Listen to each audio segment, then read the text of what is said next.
how they be trying to act like they brothers and shit. Girl, he is fine. I like to rush that. He go to Wall Street too? He go to Crenshaw. You're greasy, activator dripping, Jerry curl hands off me. Wait, I ain't got no Jerry I don't curl. play that. You don't touch me. My man is not gonna stand for that. Who, him? I live here. You don't know shit I've gone through in my life. I don't have to answer shit. You know what? I'm up to you.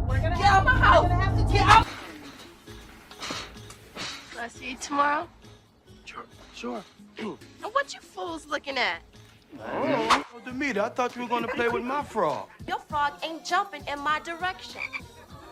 There's a new tadpole in town. She vanished at the peak of her fame.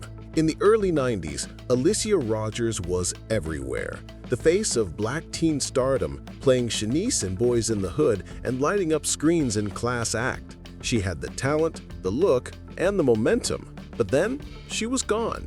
No scandals, no headlines, just silence. And if you ever Googled her, you probably saw something strange, a birth year that didn't add up. According to the internet, she was 27 when she played a high schooler, not 16. For decades, people whispered, was she lying about her age? Was Hollywood? That one clerical error didn't just confuse fans, it rewrote how people remembered her. But the real story? It's much more powerful. This is the truth about Alysia Rogers, how a Georgia girl made it in Hollywood before she could drive, how she walked away at her peak to raise her daughter, and how she returned years later not just to act, but to correct the narrative that misrepresented her for decades. Now at 50, she's mentoring the next generation, producing her own work, and finally being seen for who she really is. Alysia Michelle Rogers was born in 1975 in Milledgeville, Georgia, a small southern town known more for quiet streets than bright lights. But from a young age, Alysia wasn't interested in the ordinary. She was drawn to storytelling. Whether it was acting out scenes at home, performing in school plays, or studying expressions in movies, she had a spark that couldn't be ignored. Her teachers noticed early. They described her as focused, expressive, and unusually mature for her age.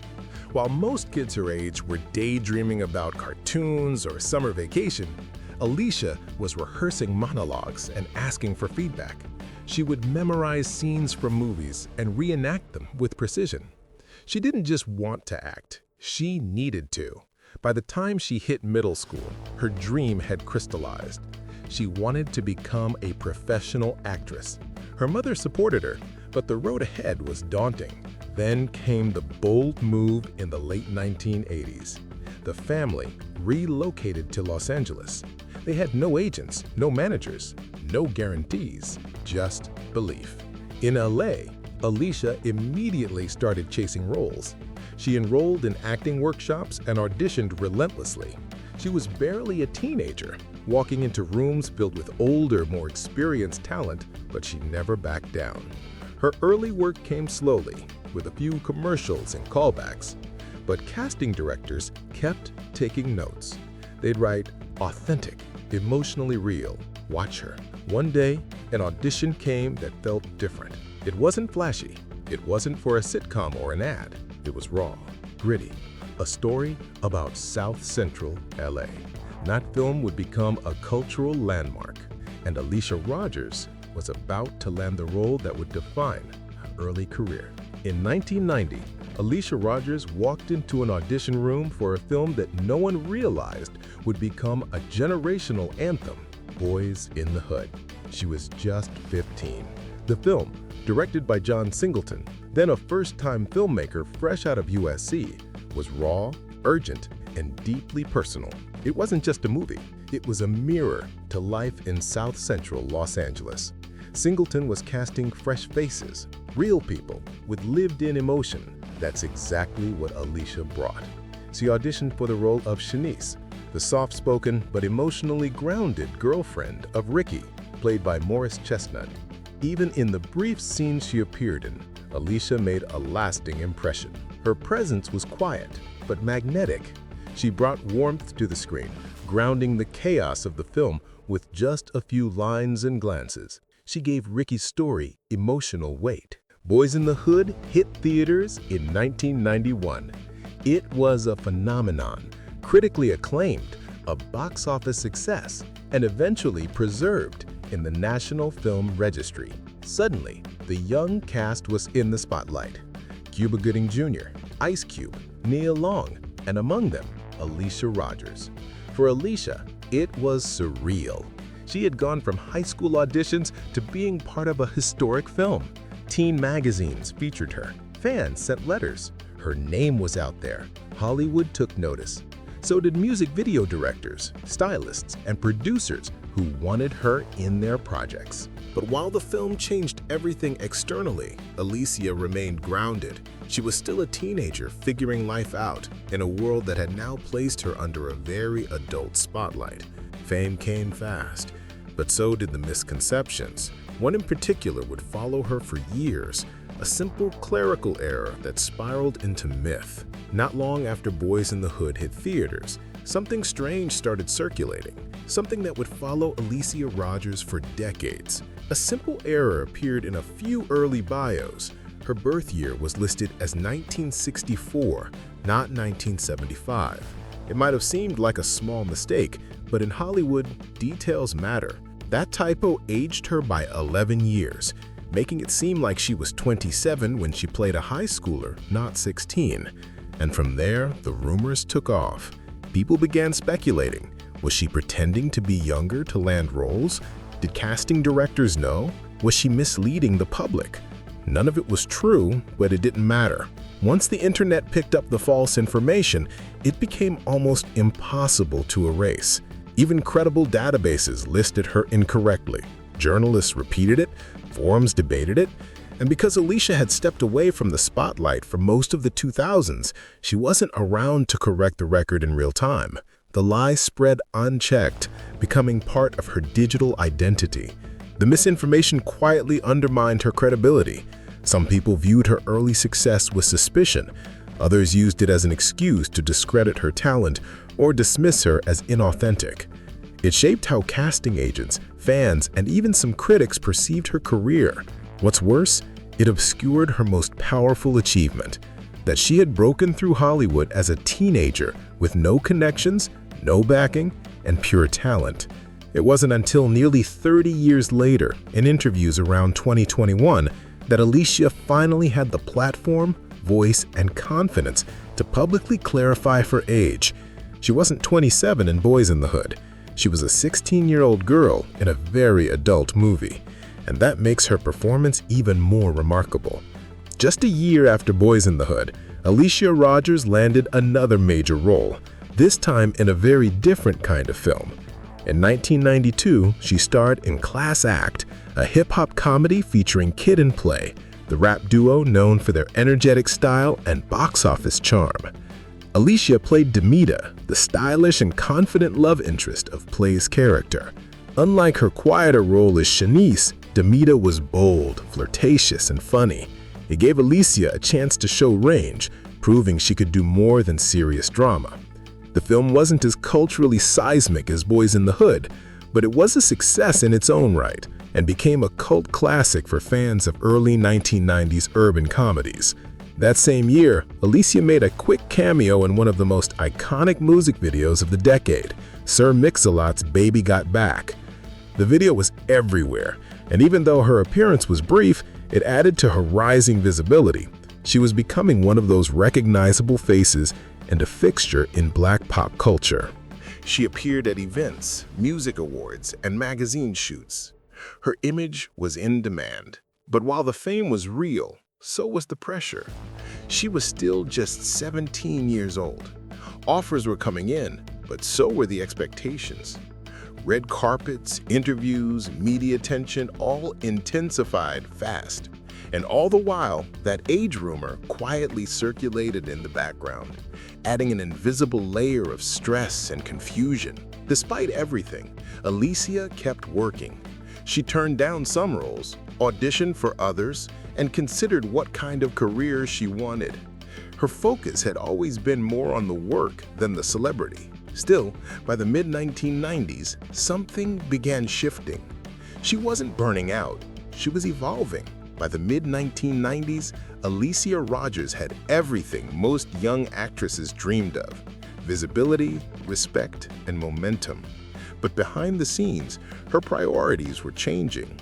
She wasn't just a rising star, she was a young woman facing the weight of adult decisions. And one of them changed everything. Alysia became a mother. Her daughter Sienna was born during a period when her career was still gaining traction. Offers were coming in, but Alysia made a choice that stunned many around her. She stepped away from Hollywood. There was no press conference, no dramatic farewell, just a quiet exit from the public eye. For Alysia, it wasn't a sacrifice, it was a recentering. She chose motherhood over celebrity. And in an industry obsessed with fame, exposure, and staying relevant, that choice was radical. Raising a child, especially as a single mother, required time, patience, and presence. And Alysia gave it her all. The same focus she had once directed toward auditions and scripts was now devoted to raising Sienna, guiding her through life, supporting her dreams, and creating stability. During this time, she also began pulling away from the Hollywood social scene. She wasn't attending parties or premieres. Her face slowly disappeared from magazines and TV appearances. To outsiders, it looked like she had vanished, as if she had faded into obscurity. But she hadn't disappeared. She had simply redirected her energy to where it mattered most: home. In interviews years later, she spoke openly about this decision. She didn't regret it, not for a moment. The industry had offered her visibility, but being a mother gave her purpose, depth, and identity. Still, the choice came with a cost. Her momentum faded, casting directors moved on, and the myths went unchallenged. But Alysia never stopped growing. Her story was just shifting chapters. While Hollywood moved on, Alysia Rogers was building a different kind of legacy, one far away from red carpets and flashing cameras. During her time away from the entertainment industry, she found purpose in community activism, especially in areas that had long been overlooked by the same industry that once embraced her. Living in Los Angeles, Alysia witnessed the harsh realities of gang violence, youth incarceration, and environmental neglect, not in theory, but up close. And rather than distance herself, she stepped in. She began volunteering with local organizations, mentoring at-risk youth, and speaking at community events. Her voice carried weight not because she was famous, but because she was real. She spoke openly about the challenges young Black men and women face in inner-city environments and how the media often misrepresents or ignores their realities. She wasn't chasing attention. She was trying to give it to the right places. Her past fame gave her access to rooms that others couldn't enter. She used that access to uplift, to educate, and to challenge systems that failed the most vulnerable. Environmental issues also became part of her mission. Alysia advocated for cleaner neighborhoods, safer housing conditions, and better access to resources in underserved communities. She pushed for programs that empowered residents to take back their communities through education, art, and awareness. Her activism wasn't about photo hops. It was about proximity, listening, and staying consistent even when no one was watching. She became known in community circles as someone who showed up. No entourage, no spotlight, just a mother, a mentor, and a woman who had once seen the heights of Hollywood and chose to come back down to earth to serve. It wasn't glamorous, but it was powerful, and in many ways more lasting than any film role. Because Alysia Rogers hadn't vanished, she had transformed. After nearly 2 decades away from Hollywood, Alysia Rogers began to feel a quiet pull back towards storytelling, but this time on her own terms. The industry had changed, so had she. And when she finally returned, it wasn't about chasing fame. It was about reclaiming her narrative and choosing roles with meaning. Her first official return came in 2013 when she starred in Beyond Merit, a short film centered on addiction, trauma, and survival. The role was raw and deeply personal, not just in performance, but in purpose.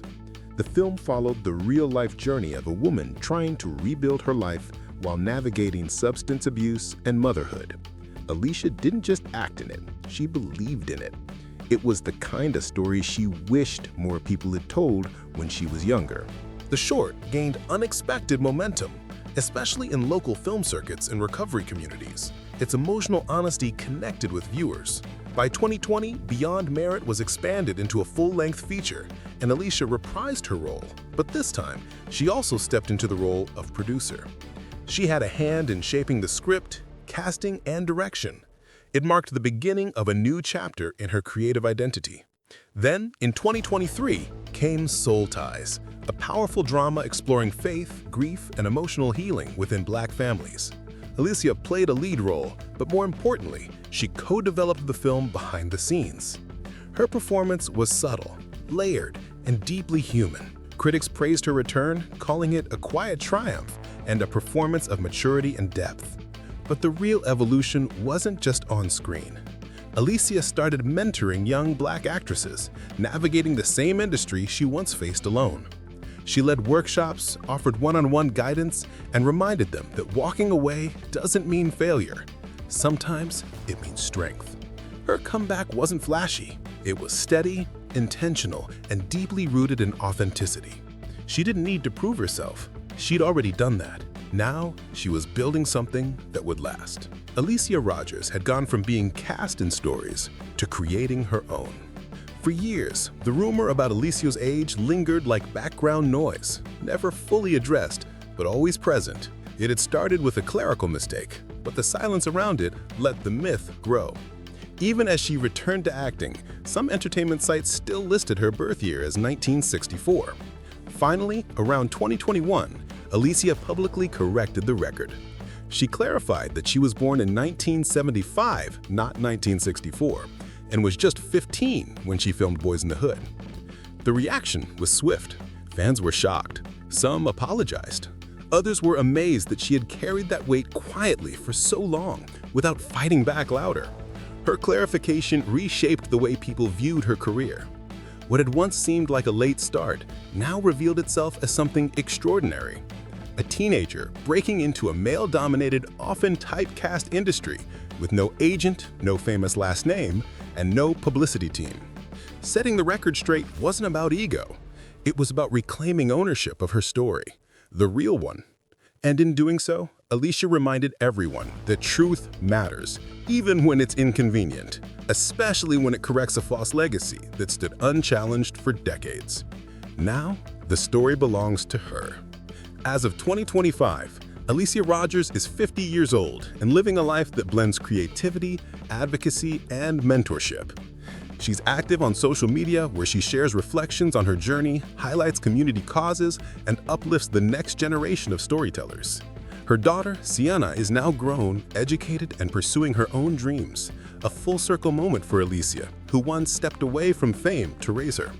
Their bond remains strong, and Alysia often calls motherhood her proudest achievement.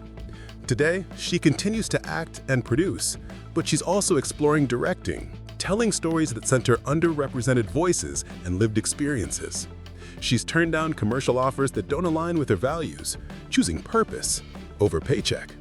In local film communities and industry panels, she's a respected mentor, especially to young Black women navigating the entertainment world without losing themselves.